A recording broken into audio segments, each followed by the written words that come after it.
Okay, so a couple of quick things I want to mention.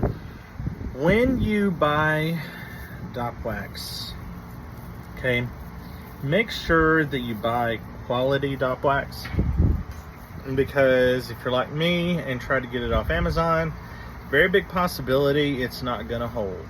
Okay, so go ahead and contact a lapidary store or someone who actually sells lapidary equipment, because they are going to be much better at getting you some quality dock wax. The next thing I wanted to quickly mention was a lot of people don't really understand the concept of polishing rocks. They think that, okay, I'm going to put these rocks in, and I had a situation where someone actually took their entire load of rocks and they were putting in a rotary tumbler. And so they took the entire set of rocks, dumped it in the rotary tumbler, dumped all 4 grits inside the rotary tumbler, and turned it on, and thought in a week they were going to get polished rocks.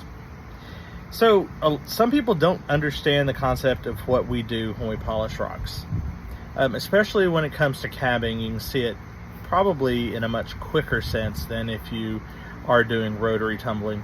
I love rotary tumbling. I actually have 6 rotary tumblers, and each one of those have 2 barrels on them. So total of 6 pounds each. Like right now I have 4 of them going. So I love rotary tumbling, but you have different levels of grit. And so what I'm doing with my Vevor right now is I'm about to start grit level 500, and the discs that I have go 100, 200, 320, 500, 600, and then up from there I believe it's 800, 1200, 2000, and 3000. You start with one level of grit, whether you're rotary tumbling or you're cabbing.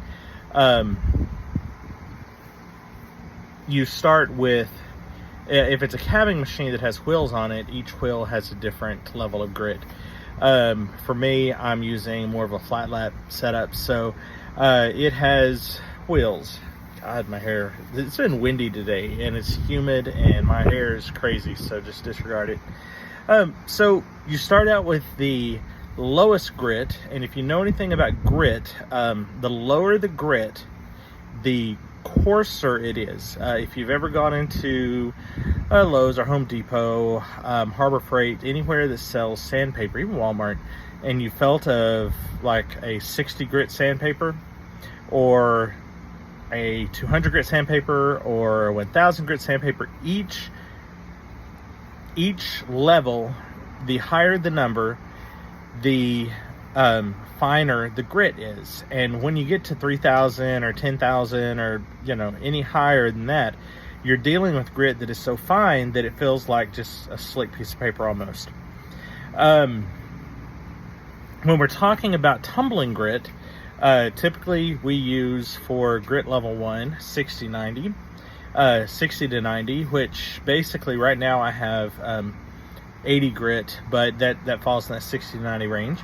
And it's about like sand. It's not quite as coarse as going to the beach and getting a bucket full of sand, but it's pretty close.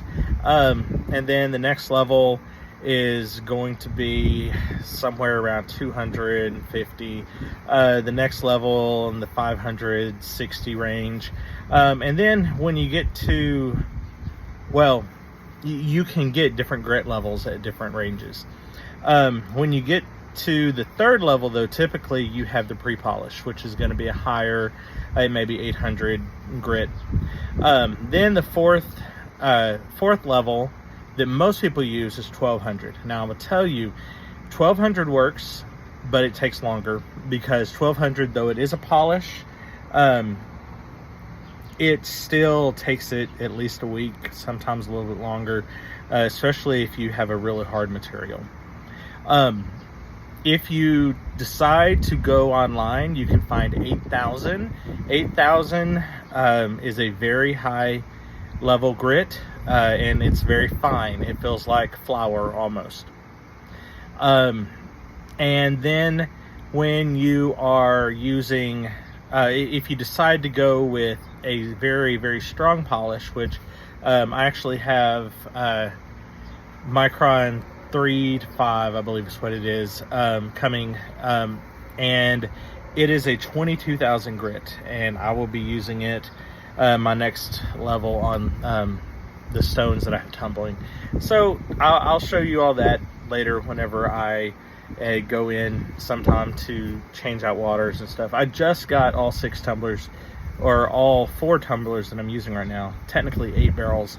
I just got them started yesterday, so it's going to be a few more days before I have to go check anything. So just so you know, each different wheel that we use, or each different disc, or each different level of grit goes up, and you use it for a certain period of time. Sometimes if it's grit for tumbling, you use it 3 to 4 or 5 days or a week. I will tell you, the 60 to 90 grit will actually take a rock that is very beautifully jagged, and it will make it almost as smooth as a river rock, because it really breaks it down. So if you're like me and you like to have your rocks kind of keep a generalized shape of what they look like originally, instead of fully polished, then you don't leave it in the 60 to 90 quite as long, or you skip the 60 to 90 altogether and go up to the next level. Okay, anyway, I'm going to get back to working on what I was working on, and I will show you some of the stones in a little bit once I get up to 3,000.